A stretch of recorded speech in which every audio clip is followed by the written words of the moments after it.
We are live in Albany. Okay, good afternoon. I'm Liz Staubach, Chair of the City of Albany IDA, and I will call the February 19th meeting to order. Note that we do have a quorum with just Christopher Betts not in attendance. First item on the agenda is I would ask for a motion to waive the reading of the minutes and accept as presented. The move. Any questions, comments, edits? Second, Second. one out of order there. All in favor? Aye. Chief Financial Officer. Report. We're doing that? Yes, Okay. in the absence of the CFO, I'll take this, both the fee detail and the month-to-date budget were made part of the materials packet, which was previously distributed. We are within budget and our fee detail is as updated as possible for this point in the year. And knowing that consistently updates as we move forward and projects either refine their numbers or move into our pipeline. So keep your eye on that moving forward. I am doing my best to not mess with you and just start asking in-depth financial questions at the moment, just to see. We can hold off till Andy B gets back. Thank you, Andy. We do not have any unfinished business and we can move on to new business of 135 Ontario LLC. I will take that. Thank you, Chair. So staff received an application from 135 Ontario LLC earlier this month, which is included in your packet. The applicant, 135 Ontario LLC, is owned and operated by Patrick Chu. This project is located at 135 Ontario Street, at the corner of Ontario and Bradford Streets. The project involves the renovation of an existing vacant structure into a 3-story residential apartment building containing 34 units of market rate housing, as well as an on-site fitness center. And the renovation will result in an approximately 29,703 square foot building. The applicant is requesting sales and use tax exemptions, mortgage recording tax exemptions, and real property tax exemptions. The applicant was not able to be here in person. We do have them via Zoom. So I will turn it over to them in just a second. This is the first time that Pat Chu has come through the IDA, but it's not the first project that he's done in Albany. So if Pat/Nadine want to speak about some of the other work they've done as well as this project, now's your time. Yeah, I think Pat will elaborate on that, but this is a long, long way from his first project in Albany. Pat, would you like to take it away? Yes, how you doing, everybody? Thank you guys for taking the time to meet us today. Just wanted to introduce myself. My name is Patrick Chu.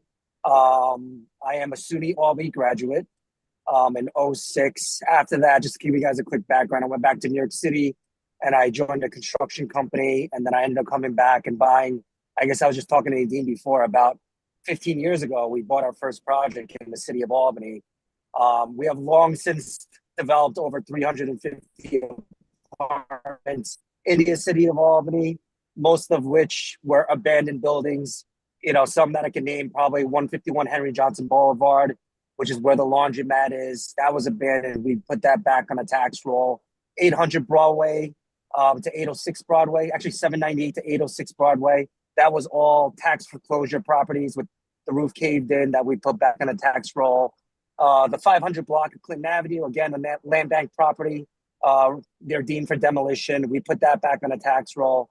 And most recently, we did 242 Spruce Street, which is the old Fry Offers Bakery, which we did 38 apartments with 4 commercial units. And now we're asking that we just took 135 Ontario, which is also land bank property. And we want to take that and make that into 34 apartments. We are constructing on the back of 135 Ontario, 260 Bradford, which was part of the old Boys and Girls. I guess it was the dormitory at one point, but we are almost going to be CO'd out over there. We have 10 apartments over there that we're almost complete with. And 135 will be the second part that we want to ask you guys for the tax abatements for.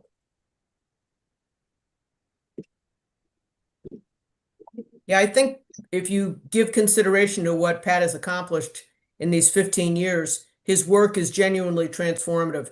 He stepped in, he's acquired properties that absolutely nobody else wanted, no one had any interest in, and that's true of 135 Ontario. It was offered to others, including a developer of a nearby property. They all turned it down.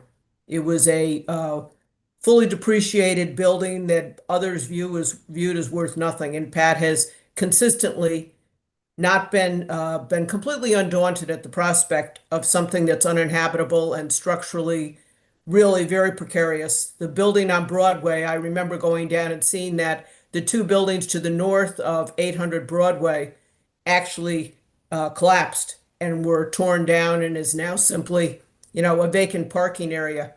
But Pat goes in and works on projects and brings them to successful conclusions and manages them after completion.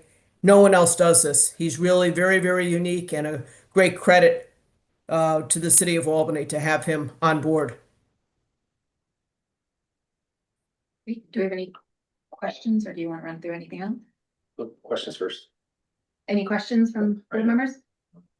Just wanted to point out some unique aspects of this project, all positive. This project is located in an area of the city this agency has not had the opportunity to assist very often. It's one block in from Central Avenue. Again, it was a land bank property that Pat's bringing back onto the tax rolls. As with all projects requesting real property tax abatements next month, we will be examining the full cost benefit analysis and the requested real property tax abatements in detail. So stay tuned for that. That analysis is being completed. It's completed for the most part. It's being polished up right now. And we'll have that as part of a board only materials packet. So looking forward to walking through that with everyone here. Slightly off topic, but also on topic, are there anything going on with the building across the street that's also Center View for families? Yes, I believe Reagan Development is looking to engage that with the 9% LIHTC Okay, credits. That's a competitive round, so it will hopefully be awarded. But this is great to see that area specifically is getting such concentrated development between Reagan, hopefully, and Mr. Chu. Thank you very much. thank you. See you next month. Thank you, guys. Thank you very much. We appreciate it. Are we concluded for us? Good to go. Okay. Thank you very Thank- much. Take Thank you, care. guys. Take Bye care.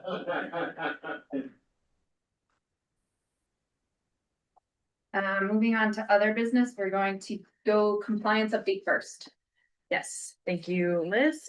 So as we had mentioned in previous meetings, we're gonna do our full compliance update at this meeting.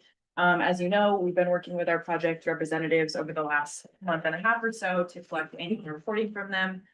We do have almost every project across the board. I think there's only two across the board, IDA and CRC, that have not reported. So you have 3 spreadsheets in front of you. So we'll step through for the IDA straight leases and then bonds. And just go through line by line and discuss these. We will be focusing on the jobs reporting for this. So just to kind of give a little bit of an overview, there were 64 active straight lease projects in 2025. 63 out of 64 have reported at least a draft version. I do want to note this is draft, so we expect that things might shift a little, and hopefully we'll gain reporting from that last project over the time between now and the end of March when the Paris reporting is due. So of those 64 projects, 15 are under construction, which is about 23% of all of our projects. So that leaves 49 completed.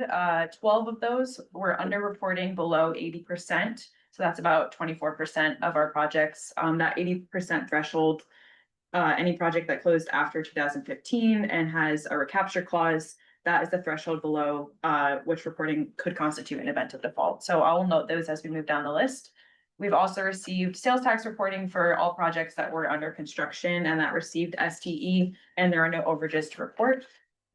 Total jobs for this year were 1,177. Of those, 576 were retained jobs and 602 were created. And our projects also reported 925 constructive jobs.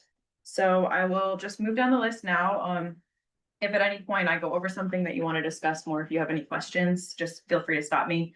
And we'll orient ourselves by the numbers all the way to the left there. So first project I'll talk about, line 7, is 136 State Street Properties. This project reported 30 jobs in 2025 versus a committed 40.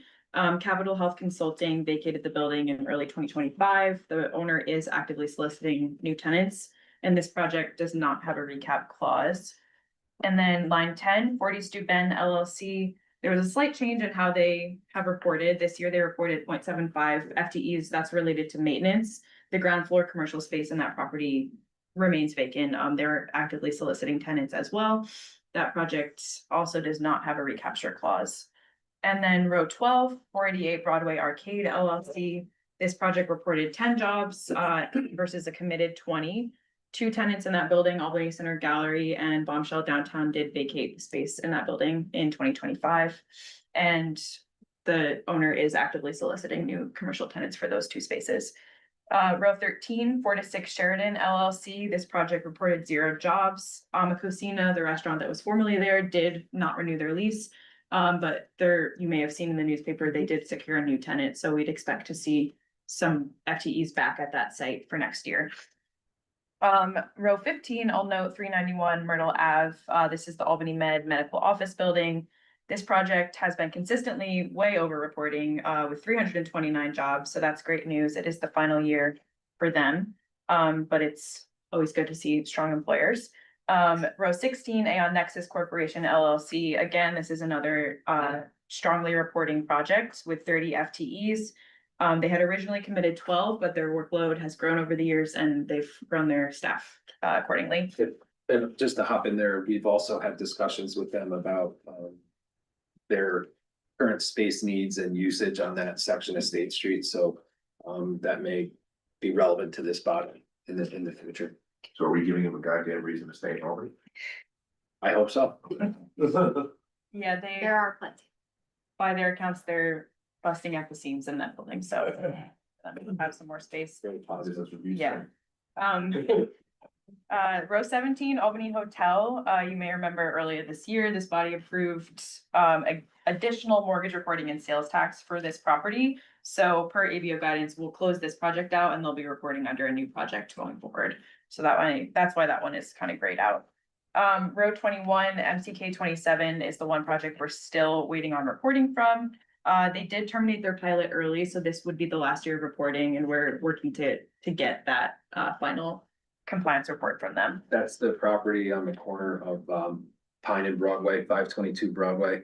It's been consistently tenanted on the ground floor, but we do see this when there is a sale.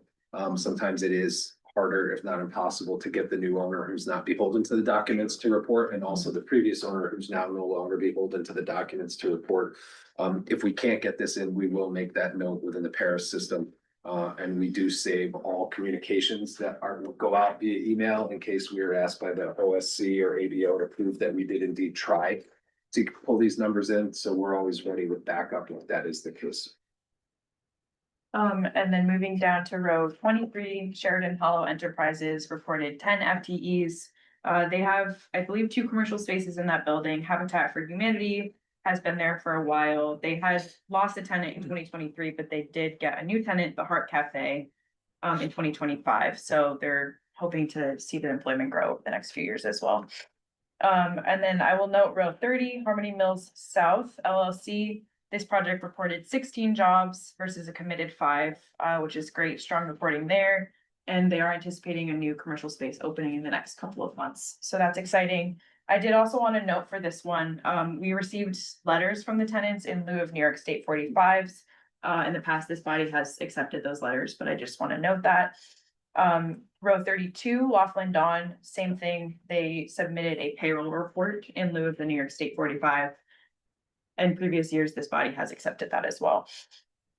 I will move down to row 34, the Swinburne Building, which reported 2 jobs, sorry. The leasing office runs efficiently with 2 employees. That is consistent with what we've seen over the past couple of years. And then row 35, Swinburne Commerce, is reporting 137 jobs for this year. One of their commercial tenants, Equinox, continues to have strong reporting. And they're continuing to grow their workforce, so that's great. Row 36, the Rep LLC reported 14 FTEs. Originally, this project had planned a full-service cafe in that space. COVID altered that plan. And additionally, the employees of the scenery shop are employed under a different entity. So that's why they've been underreporting, and it's consistent with what we've seen over the past several years. Row 37, 39 Columbia Street, I will just note, they are reporting strongly with 154 FTEs. Castle Island and Belvedere continue to be strong employers downtown, so that's great. 45 Columbia Street reported 0.5 FTEs. Those are related to maintenance. It's a slight variation with how they've been reporting. They hadn't previously reported maintenance positions to us.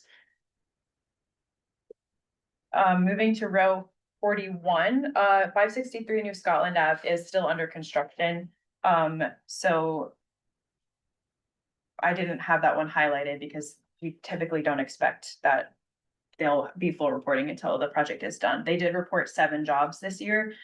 They had lost one of their commercial tenants in 2025, but they are actively, I think, fitting it up for a new tenant. So we expect that hopefully by next year, we'll see stronger employment levels there.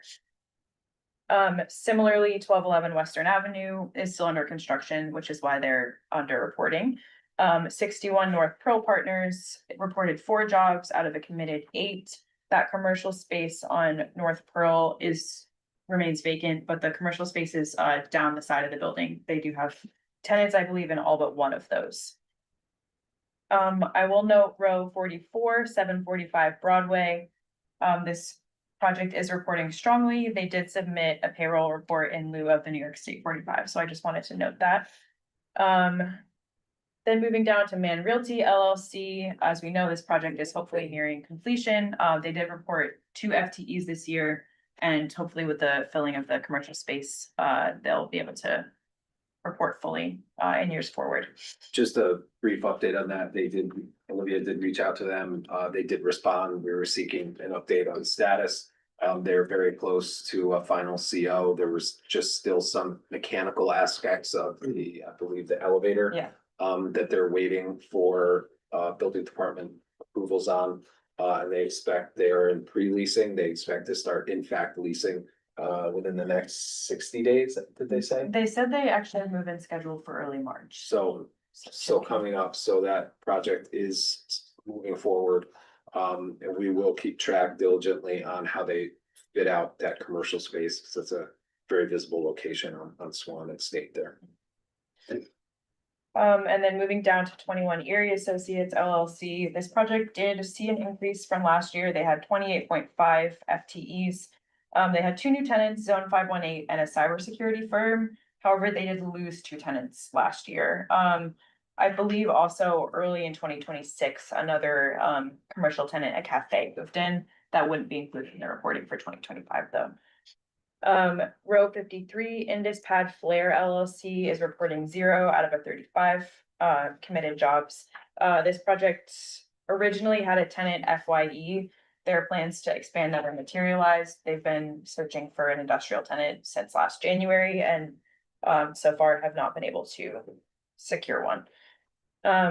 Row 57, 48cc LLC reported 0 jobs. They similarly were searching for a tenant. They did tell me that they have a new commercial tenant who's supposed to be moving in February. So we'll see more employment for that property for next year. So those are all the ones that I was gonna note. If there's any questions, I'm happy to go back and answer any. Okay, now we'll move on. Just to wrap up, anyone under reporting, it is the opinion of staff that either there is an acceptable reason in place as to why that is occurring, and or it's a project that does not have a pilot agreement, or the pilot agreement was issued at a point this body did not have recapture provisions in place pre-2016. So just wanted to be clear on that. And then we'll just quickly go over the bond projects. We did receive reporting for 6 out of 7 active bond projects. The projects reported a total of 934 jobs. 306 of those were created jobs, 628 were retained. At the top there, Creighton Story Homes, this bond was fully satisfied in 2025. We did not receive reporting from them yet. However, they have 0 committed jobs year over year. So we would expect that would be the same. We're still working to gain that, but similarly with the project we spoke about for the straight leases, we might not considering that they are no longer beholden to us because of that. And then the only other one I would note is the Renaissance Corp of Albany project. They reported 6 jobs. This is in line with what we've seen in previous years. They do contract with small businesses for property maintenance services. I'm happy to answer any questions about this. Any questions for? Oh, yeah. I would like to point out that this is a tremendous amount of work and oversight and follow-up, so, thank you, Olivia. Olivia candidly is probably where she's been able to take this in 2 years, probably took me 5 or 6, so read into that as you will. But she's doing a tremendous job, and thank you. That's it, you get to share. Thank you very much. Yeah. Appreciate it. So. I'm saving this next big sheet for the next Yes. meeting. Yes. Okay. Suspense for you. So now we will go into agency update and I would like to get a motion to go into executive session to discuss matters subject to attorney-client privilege. So moved. All in favor? Chris made me my own handy dandy sheet over here. Use the proper nomenclature. That-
All right, good afternoon, we're back out of executive session, no action was taken. We have, do we have any more updates? Are we good? Okay, may I get a motion to adjourn? Okay, all in favor?